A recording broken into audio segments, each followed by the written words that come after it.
मित्रों नमः संस्कृता।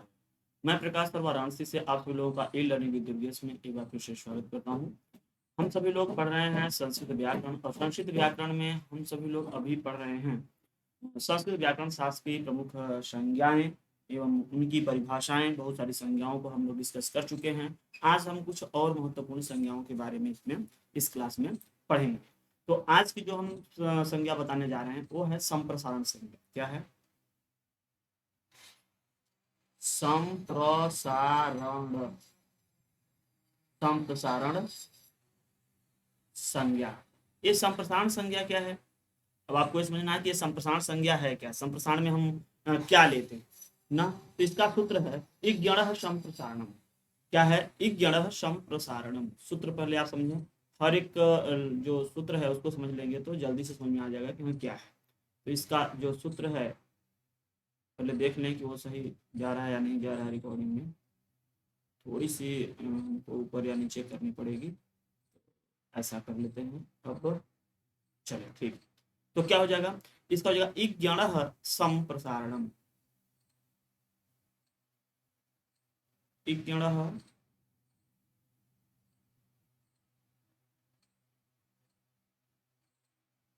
संप्रसारण। यह इसका क्या है? सूत्र है। इस सूत्र को आप लोग विशेष तरीके से याद कर लेना, क्योंकि यह जो यण संधि होती है, यण संधि में जानते हैं क्या होता था? यण संधि में क्या होता था? ई को एनएच लगता था। इसका मतलब वहां पर इक का क्या होता था? यण हो जाता था। इक का यण होने का क्या मतलब है? अगर हम यहाँ पे बात करें कि इक का यण क्या है, तो इक में ई उ री लरी आता था। ई उ री और लरी ना। और कह रहे थे अगर इसके बाद में स्वर आए तो, अगर इसके बाद में स्वर आए तो ई का य, उ का व, री का र और री का ल हो जाता था। ऐसा आप लोग पढ़े थे जब यण संधि पढ़ रहे थे। ई को एनएच जब आप लोग कर रहे थे तब इसको ऐसा कर रहे थे। लेकिन जब आप संप्रसारण करेंगे, जो संप्रसारण होता है, तो वो कह रहे हैं कि इक यण, यहाँ पे ध्यान देना, इक यण संप्रसारणम मतलब कहा जाता था कि इक हो जाएगा अब यण के स्थान पर। अर्थात अभी इसके पहले क्या हुआ था? इक के स्थान पर यण हुआ था, तो वह इको यणच लगा था। अब जो है यण के स्थान पर इक होगा तो यह संप्रसारण होगा। इसका मतलब अगर ई उ री री का यवर अल में जा रहा है तब तो वह इको यणच हुआ है। और अगर यह यवर अल जो है यह इक में जाएगा, अगर यवर अल इक में जा रहा है तो यह क्या हो जाएगा? आपका संप्रसारण। अर्थात यण का इक हो जाना ही संप्रसारण है। यण का इक हो जाना संप्रसारण है। अगर आप लोग यण समझ रहे होंगे तो समझ जाएंगे। इक से एण हुआ तो इको यण से, वो यण संधि में आप लोग पढ़े थे। और यहाँ पर क्या हो जा रहा है? आपका यहाँ पर रिवर्स कर रहा है। सारी चीजें यहाँ से उलट करके जा रही हैं। तो यहाँ पहले हम इसको पढ़ेंगे। इक और यण ए क्या है, यहाँ पर लिख देते हैं। यह है इक, यह है यण। और ये दोनों के दोनों क्या हैं? दोनों के दोनों एक प्रत्याहार हैं। तो इक यण और यण, ध्यान देना, यह एक प्रत्याहार है। अगर हम यहाँ यण लिखा है, अगर उस तरीके से समझें तो हम यहाँ पे कहेंगे, जो इसका विच्छेद करेंगे तो इक यण आगे हो जाएगा संप्रसारण। क्या हो जाएगा? संप्रसारण। इक यण संप्रसारणम। और ये जो सूत्र है इसको पाणिनि जी 44वां सूत्र लिखे हैं, अर्थात पहले अध्याय के पहले पाद का यह 44वां सूत्र है। एक गण संप्रसारणम। और यहाँ हो जाएगा इक यण संप्रसारणम। संप्रसारणम मतलब संप्रसारण हो गया, मतलब ये रिवर्स कर गया है। इसका अर्थ यही है। यहाँ पे अगर आप इसके अर्थ में लिखना चाहें तो आप लिखेंगे कि यण के स्थान पर, यण एक प्रत्याहार है, यण में य व र ल ये चार वर्ण आते हैं। अर्थात य व र ल के स्थान पर हम केवल यण लिखेंगे। यण के स्थान पर इक हो जाना। इक क्या है? इक एक प्रत्याहार है और इसमें कौन कौन से वर्ण आते हैं? ठीक, क्या क्या कौन से वर्ण आते हैं? ई उ री ली। ठीक, कह रहे हैं कि यण के स्थान पर इक हो जाना ही संप्रसारण है।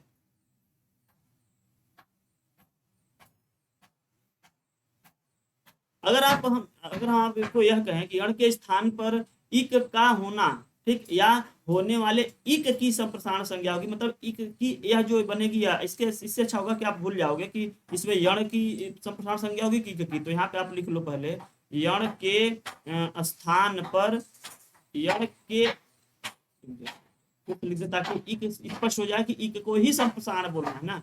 तो यण के स्थान पर इक, यण के स्थान पर इक, इक की संप्रसारण संज्ञा या यण के स्थान पर होने वाले इक की लिखो, ज्यादा सही रहेगा, एग्जैक्ट क्लियर मिल जाएगा ना। थोड़ा शब्दावली का जब सही तरीके से कॉम्बिनेशन बन जाता है समझ में अच्छा सकता है। तो यण के स्थान पर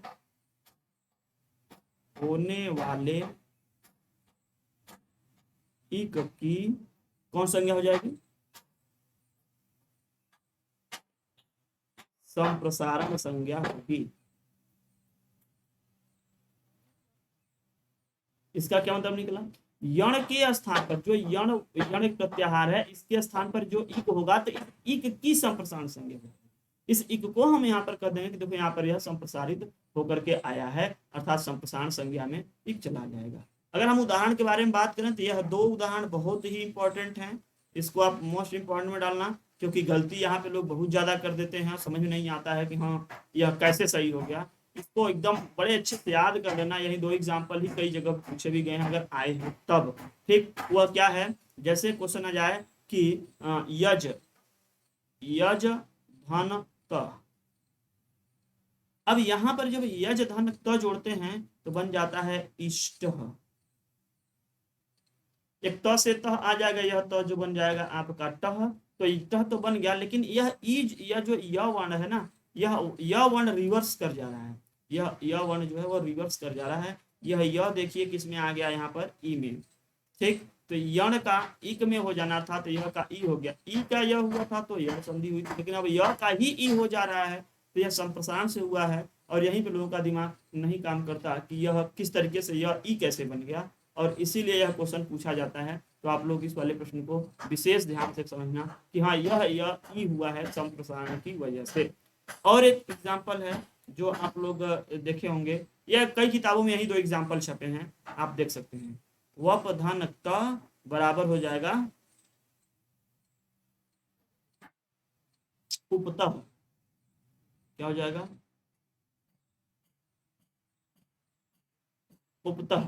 अब इसमें अंडरलाइन लगाने की कोई जरूरत नहीं था, इसमें यहाँ से हटाओ, हाँ यहाँ से देखो ये क्या हो जाएगा, उपतः हो जाएगा, क्या हो जाएगा उपतः। और यहाँ क्या हुआ है ये देखिएगा, व का हो गया है उ, क्या हो गया है, व का हो गया है उ, और यह रिवर्स कर जाना ही संप्रसारण है। कभी कभी आ जाता है कि इष्ट का संधि विच्छेद है तो यह वाला याद रखना, और उपतः का संधि विच्छेद कहेंगे तो वपधन का, इसको याद करना। और यही क्वेश्चन पूछा गया है, मैं बार बार बोल रहा हूँ कि यही क्वेश्चन सेम सेम जैसा है उसी फॉर्म में क्वेश्चन पूछा गया है, तो आप इन दोनों एग्जाम्पल को अच्छे से पढ़ लेना। ठीक, तो यह रहा आपका संप्रसारण संज्ञा। संप्रसारण संज्ञा में और कुछ नहीं है, बस इतना दिमाग में रखना, गण संप्रसारणम कि यण का इक हो जाना ही संप्रसारण कहलाता है। इतना बस ध्यान देना कि यण का इक हो जाना ही संप्रसारण कहलाता है। इक का यण हो जाना, वो यहाँ पे यण संधि में पढ़े थे, वो इको यण से हो रहा था, लेकिन यहाँ पर इक गण संप्रसारण सूत्र से ऐसा रिवर्स होकर के गया है। अब हम लोग आगे देखेंगे, एक और संज्ञा की ओर चलेंगे, ऐसा उम्मीद करते हैं कि यह संज्ञा आप लोगों समझ आ गई होगी। और आगे जो संज्ञा मिलेगी उस संज्ञा को आप लोग ध्यान से देखना, एक एक संज्ञाएं बहुत महत्वपूर्ण है। नंबरिंग में इसीलिए नहीं कर पा रहा हूँ, नंबरिंग कितनी संज्ञाएं मैं पढ़ा दिया हूँ मैं खुद ही भूल जाता हूँ। बहुत सारी संज्ञाएं, इसमें महत्वपूर्ण संज्ञाओं पर हम लोग चर्चा करते हैं, चर्चा करते हैं। अब हम लोग यहाँ पर पढ़ेंगे सत संज्ञा। क्या पढ़ेंगे, एक सत संज्ञा, एक संहिता संज्ञा। ठीक, तो ये दोनों संज्ञाओं को हम लोग को पढ़ना है। पहले हम लोग पढ़ लेते हैं सत संज्ञा।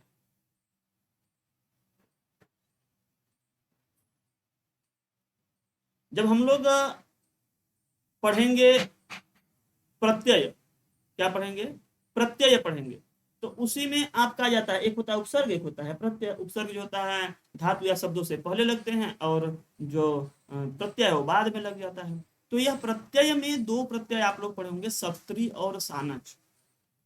जो लोग पढ़े होंगे वो लोग पढ़े होंगे, नहीं पढ़े होंगे तो हम आगे अभी क्लास में इसके बारे में डिस्कस करेंगे कि ये दो संज्ञाएं हैं, सप्तरी और सानच। जैसे आप लोग निष्ठा संज्ञा में त और तत् को पढ़े थे, जैसे घ संज्ञा में आप दो तरप और तमप को पढ़े थे। तरप और तमप की घर संज्ञा होती है, जबकि त एवं तवत को निष्ठा संज्ञा होती है, और सत्री एवं शानच की सत संज्ञा होती है। बस इतना ही लाइन इसमें याद रखना, और इससे ज्यादा कुछ नहीं करना है। तव सत इसका सूत्र है। क्वेश्चन आ जाता है कि सत संज्ञा करने वाला सूत्र है, तो इसका सूत्र आप लोग याद रखना क्या है।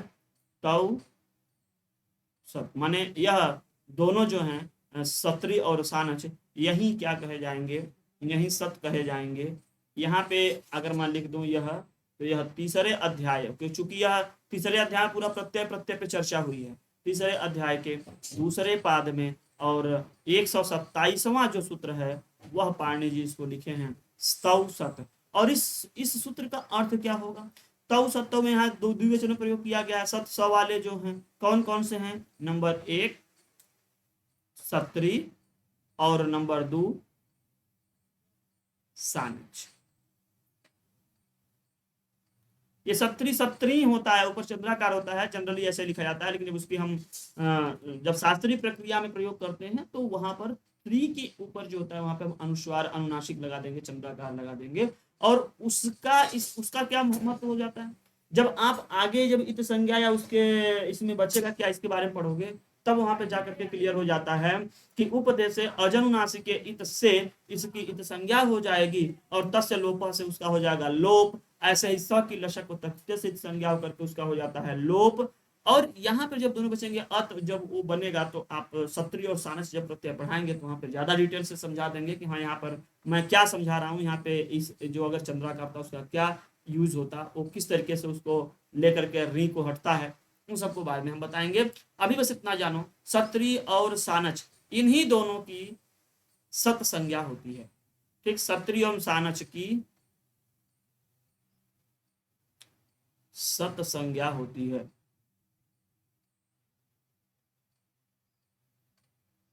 क्वेश्चन पूछेंगे निम्नलिखित में से कौन सत है। क्वेश्चन में रहेगा सत्री सानच उपयुक्त दोनों, इनमें से कोई नहीं, तो आपका हो जाएगा सत्री एवं सानच दोनों। क्वेश्चन पूछेंगे निम्नलिखित से सत्री निम्नलिखित में से सत संज्ञा है, और क्वेश्चन में आपका नीचे आ जाएगा, ऑप्शन में आ जाएगा त तवतु सत्री तरप, तो आप कहोगे सत्री। ठीक, इस तरीके से कुछ क्वेश्चन लिख लिख के ही कर दें, नहीं तो फिर कुछ लोग जो भूल जाते हैं, तो ध्यान से समझना। इस तरीके से आता है क्वेश्चन।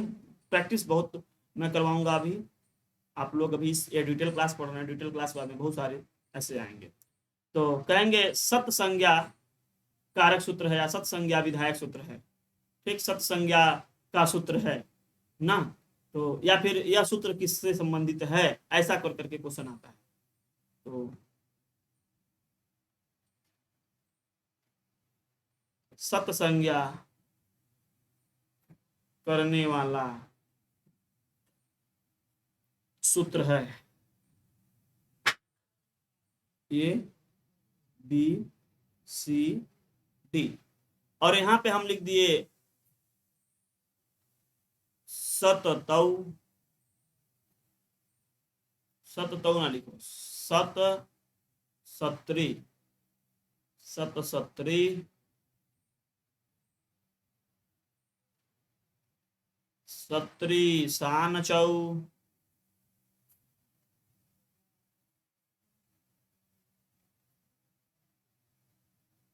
सानचौ, या कुछ और भी यहाँ पर कुछ एक आध दो शब्द डाल सकते हैं, और यहाँ लिख सकते हैं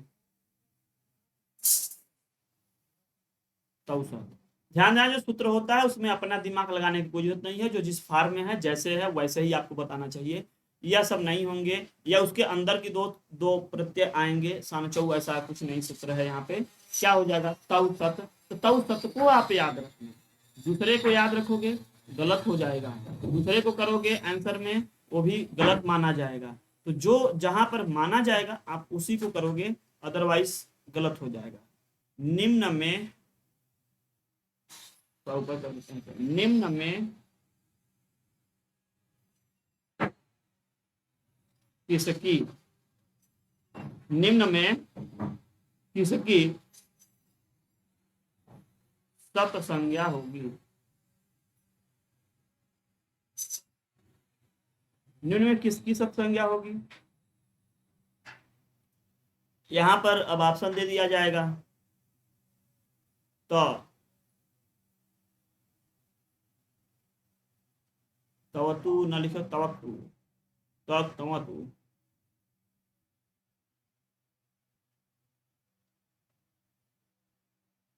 सत्री,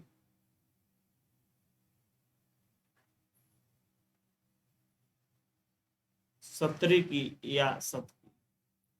तो अभी अभी हमने बात किया, इस तरीके से भी क्वेश्चन अगर आए तो आपको ध्यान समझना है। यहाँ पे सत्री और सानच की होती है, सबकी नहीं होती है।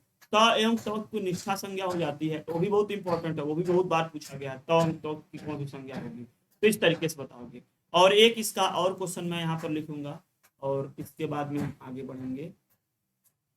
क्वेश्चन है कि निम्न में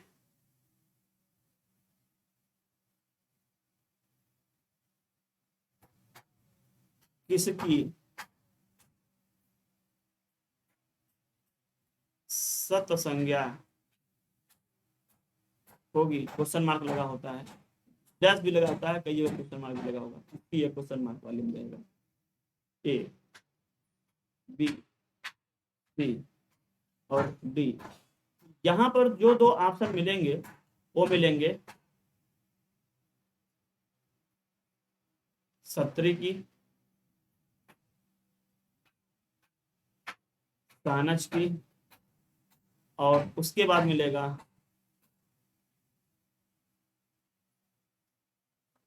उपयुक्त दोनों की, ना हो जाएगा इनमें से कोई।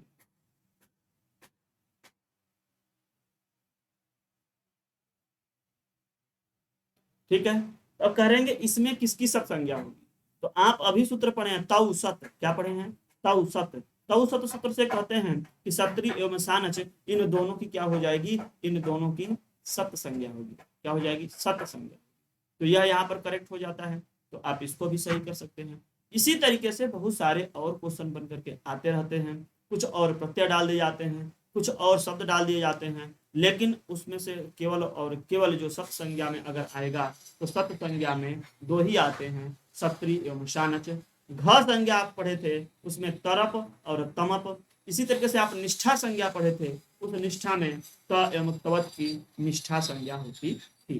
तो एक एक कर करके अगर आप एक एक कर करके समझोगे, एक एक अगर लाइन से समझ में समझते हुए चलोगे, तो आपको बहुत सारी संज्ञाएं क्लियर हो जाएंगी।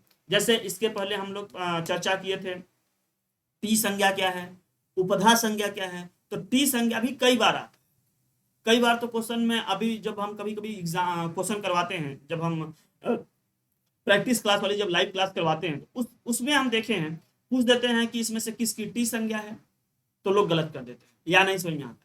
जबकि मैं उसको शार्ट में इसीलिए वहां पे बताता हूँ और कहता हूँ डिटेल में जब आकर के आप पढ़ोगे तो सारी चीजें समझ में आएंगी। अब डिटेल में मैं एक एक शब्दों को तोड़ तोड़ करके अलग अलग कर करके उसको बताता हूँ, और एक एक संज्ञाओं के बारे में चर्चा की है, चाहे वो टी संज्ञा हो, चाहे वो उपधा संज्ञा हो, चाहे वो आज अभी बताए संप्रसारण संज्ञा हो, या अव्यय संज्ञा हो, सत संज्ञा हो, निष्ठा संज्ञा हो, घ संज्ञा हो, सवर्ण संज्ञा हो। उसके बाद आप संयोग संज्ञा पढ़ लिए, दीर्घ वृद्धि संज्ञा पढ़े, और गुण संज्ञा भी पढ़े। तो बहुत सारी संज्ञाओं का, अनुनासिक संज्ञा भी मैं बताया आपको। तो बहुत सारी संज्ञाओं को हम एक एक कर करके बताए हैं। इसी तरीके से सर्वनाम संज्ञा क्या है, और अभी मैं कुछ और संज्ञाओं को इसी क्लास में आगे इसी क्लास में, इसी सीरीज में मैं अभी और संज्ञाओं को, दो चार अभी संज्ञाओं को और बताएंगे जो हमको बहुत महत्वपूर्ण लगते हैं, उन संज्ञाओं को हम बताएंगे। उसके बाद फिर हम आगे चलेंगे। अब जैसे प्रत्यय संज्ञा पढ़ने का मतलब है, प्रत्यय के प्रत्यय पढ़ाते रहेंगे तो उसमें बता देंगे कि प्रत्यय क्या होता है।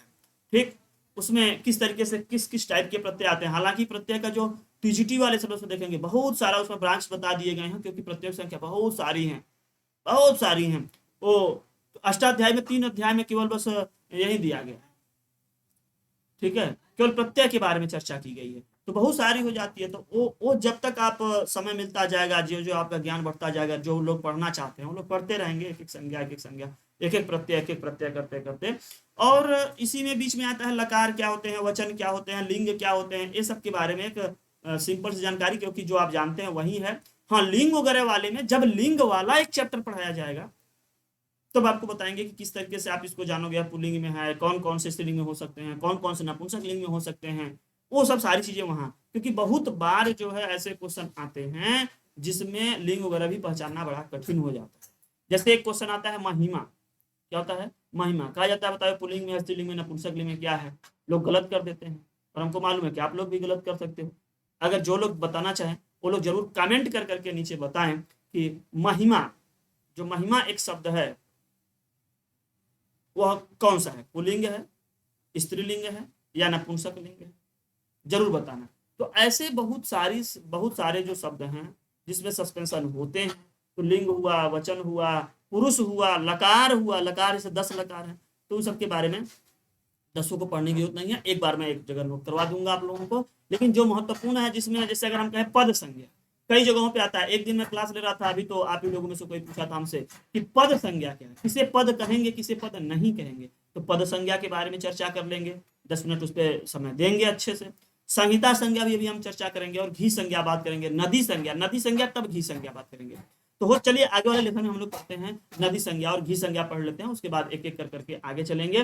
तो अभी आप लोगों ने हमारे साथ में पढ़ा सत संज्ञा, और कौन सा संज्ञा पढ़े आप, एक संप्रसारण संज्ञा पढ़े हैं। तो इन दोनों को दोहराते रहें, अगर कहीं बीच में कोई प्रॉब्लम आ रही है तो आप लोग निश्चित तरीके से कमेंट कर सकते हैं, और इसको हम अगले क्लास में जरूर, या उसके लिए एक अलग से जो है केवल डाउट क्लियरिंग सेशन के लिए एक अलग से क्लास रखेंगे, जिसमें आप लोग जितने भी डाउट्स अगर हमारे तक पहुंच पाते हैं आप लोग हमारे तक मैसेज कर सकते हैं, तो आप लोग वहां तक पहुंचाइए। मैं उन सारे डाउट्स को लेकर करके एक वीडियो अलग से बना करके आप लोगों को दे दूंगा, या फिर लाइव क्लास में आकर के किसी दिन डिस्कशन कर लूंगा। ठीक है, तो हमेशा उम्मीद करते हैं कि आप लोग ये आज की संज्ञाएं दोनों प्रैक्टिस करेंगे, अच्छे से प्रैक्टिस करेंगे, कुछ क्वेश्चन संबंधित जो होंगे इससे वो करेंगे, और आगे आने वाले दिनों में मैं चैप्टर वाइज बहुत सारे क्वेश्चन को आप करवा दूंगा, एक एक संज्ञाओं पर 2-2 4-4 क्वेश्चन अलग से करवा देंगे। ठीक है, तो अभी चूंकि मैं डिटेल पढ़ा रहा हूँ, इसमें अगर क्वेश्चन लगाता तब भी सही था, बट आगे वाले हम कोशिश करेंगे, आगे वाली जो क्लासेस आएंगी, जो वीडियोज आएंगे उसमें अलग से केवल क्वेश्चन को हम करवाएंगे, वो ज़्यादा अच्छा है। ठीक है, तो अभी के लिए बस इतना ही, मिलते हैं नेक्स्ट क्लास में। थैंक्स फॉर वॉचिंग, जय हिंद।